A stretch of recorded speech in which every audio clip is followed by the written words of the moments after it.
दोस्तों, मैं दीपक रायकवार आपका दौड़ डेरी में स्वागत करता हूं। तो जैसे कि आप लोग आजकल न्यूज़ में बहुत देख रहे होंगे, जो हमारे ब्रिजभूषण शरण सिंह हैं, जो WFI के प्रेसिडेंट हुआ करते थे, उनके ऊपर सेक्सुअल फेवर के आरोप लगाए जा रहे हैं। सिर्फ रेसलिंग ऐसा गेम नहीं है जहां पर आरोप लगाए जाते हैं, ऐसे बहुत सारे गेम हैं जहां पर ये आरोप लगाए जाते हैं। तो चलिए आज हम देखते हैं ऐसे कौन कौन से और स्पोर्ट है जहां पर ये आरोप लगाए गए हैं, जो कि सिद्धू हैं, कुछ फेक भी हैं और कुछ जो है वो अभी भी ट्रायल में है।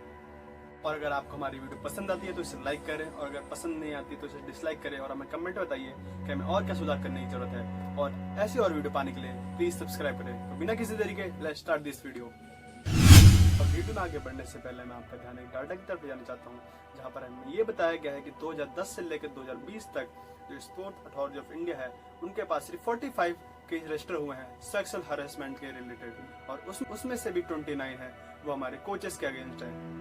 और आज का हमारा पहला स्पोर्ट है वो है रेसलिंग। तो रेसलिंग के जो हमारे पूर्व हेड थे, उनके खिलाफ ये आरोप लगाया गया है कि उन्होंने सेक्सुअल फेवर की मांग करी थी जो अपने एथलीट से उनसे।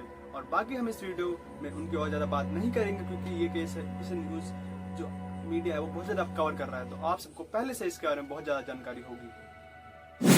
और हमारा सेकंड स्पोर्ट है वो है साइकिलिंग। जो हमारी सीनियर साइकिलिस्ट है, उन्होंने इंडियन नेशनल टीम के कोच RK शर्मा के ऊपर यह आरोप लगाया कि वो पोस्ट ट्रेनिंग मसाज के बहाने उनके कमरे में घुस गए और उन्हें अपनी वाइफ बनाने की ट्राई करी। और इस इंसिडेंट के बाद एक और साइकिलिस्ट है, उन्होंने भी RK शर्मा के ऊपर यही आरोप इसी आरोप को लेकर जो हमारे स्पोर्ट अथॉरिटी ऑफ इंडिया थी, उन्होंने कमेटी बनाई, और उस कमेटी के आधार पर जो उनकी प्रिलिमिनरी रिपोर्ट थी, उसके आधार पर उन्होंने जो RK शर्मा है उसका 2022 में उनका कॉन्ट्रैक्ट टर्मिनेट कर दिया, और उन्होंने कमेटी की जो रिपोर्ट थी उसमें जो एलिगेशन थे वो उन्हें सही पाया। नंबर सेकंड है वो है हॉकी। 29 दिसंबर 2022 को हमारी जूनियर एथलीट, उन्होंने हरियाणा के जो एक्स स्पोर्ट मिनिस्टर है उनके ऊपर यह आरोप लगाया कि उन्होंने उनके ऊपर सेक्सुअल हैरेसमेंट किया है। और मैं आपको ये बताना चाहूंगा, जो हमारे हरियाणा के एक्स स्पोर्ट मिनिस्टर हैं संदीप सिंह, वो सिर्फ स्पोर्ट मिनिस्टर ही नहीं, वो एक ओलंपियन भी हैं और वो BJP के MLA भी हैं। 1 जनवरी 2023 को जो चंडीगढ़ पुलिस है वो FIR रजिस्टर करती है संदीप सिंह के खिलाफ सेक्सुअल हैरेसमेंट के केस में। FIR रजिस्टर होने के बाद संदीप सिंह ये कहते हैं कि मुझे अपनी मोरल बेसिस पे मैं अपनी मिनिस्ट्री छोड़ रहा हूँ, बट जो भी मेरे पे एलिगेशन लगे हुए हैं वो बेसलेस है। कि मई 2023 में जब चंडीगढ़ पुलिस के द्वारा पॉलीग्राफ टेस्ट की मांग करी जाती है, तो जो कोर्ट है वो उसे डिसमिस कर देती है। फुटबॉल दुनिया का सबसे लोकप्रिय गेम है, और इंडिया में ये धीरे धीरे गेम लोकप्रिय होते जा रहा है। तो मुझे लगता है ये गेम बहुत ज़्यादा अच्छा है, बट कुछ लोग होते हैं जो किसी भी गेम को बुरा बना देते हैं। और इसी को लेकर जो हमारे इंडिया के under 17 women's coach Alex Ambrose, उनके ऊपर यह आरोप लगाया कि उन्होंने जब इंडिया का टूर हुआ था यूरोप के लिए जुलाई 2022 में, तो उनके ऊपर सेक्सुअल हैरेसमेंट के आरोप लगाए गए थे।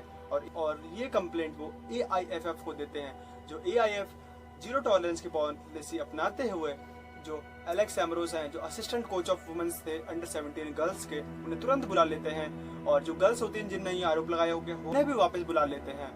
और हमें इसका पता तब चलता है जब जिस लड़की को ऊपर सेक्सुअल हैरेसमेंट की ट्राई करी जाती है, जब उसकी रूममेट उसे उसके रूम में ढूंढने जाती है तो उसे वो नहीं मिलती, तो वो लड़की उसकी शिकायत अपने कोच से करती है। इससे पहले AIFF एलेक्स एम्ब्रोस को सस्पेंड करती है, फिर उनको इंक्वायरी कमेटी बिठाती है।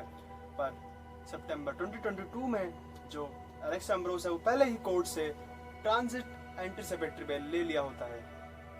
बट इन फरवरी 2023 जो पुलिस होती है वो पॉक्सो एक्ट के अंदर एलेक्स एम्ब्रो को अरेस्ट कर लेती है, और जो कोर्ट होती है वो अरेस्ट वारंट दे देती है।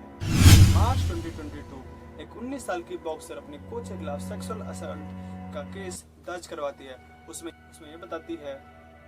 ये बताती है कि वो हरियाणा को रिप्रेजेंट करते हुए वेस्ट बंगाल जा रहे थे ट्रेन में अपने कोच के साथ और अपने साथी खिलाड़ियों के साथ। तो उसका जो कोच है उन्होंने उसके साथ ट्रेन में ही सेक्सुअल असॉल्ट किया, और जब वो होटल जाती है तो उसके साथ वहां पर भी वही सेम चीज करी।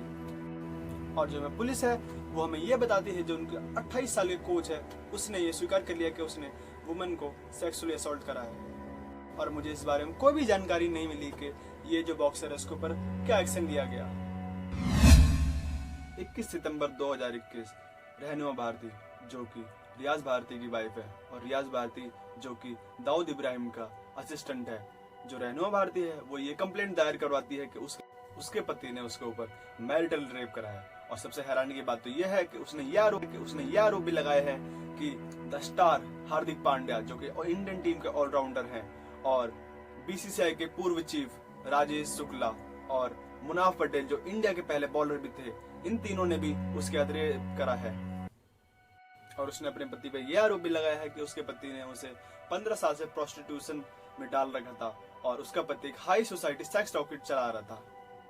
और उसके पति ने उसे यह धमकी भी दी थी, अगर उसने इसके बारे में किसी को भी बताया तो वो उसे ही नहीं, सिर्फ उसके दोनों बच्चों को भी मार देगा।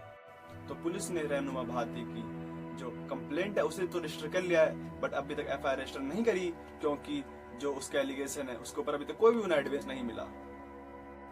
इन लास्ट में आपसे यही कहूंगा, ऐसा कोई सा स्पोर्ट नहीं है जहाँ पर ऐसी हरकतें ना होती हो। कहीं पर जो आरोप होता है वो सही होता है और कहीं पर कुछ लोग होते हैं बस फेम पाने के लिए या फिर पॉलिटिकल राइवलरी या फिर जैसी भी राइवलरी निकालने के लिए उनको ऊपर फेक केस भी लगा देते हैं। तो मुझे लगता है इनको ऊपर एक अलग से कोड बनाना चाहिए ताकि इन मामलों का जल्दी जल्दी फैसला हो और जो पीड़ित है उसे जल्दी से जल्दी न्याय मिले, भले ही वो आरोप लगाने वाला हो या आरोपी हो। If you like my video please like it,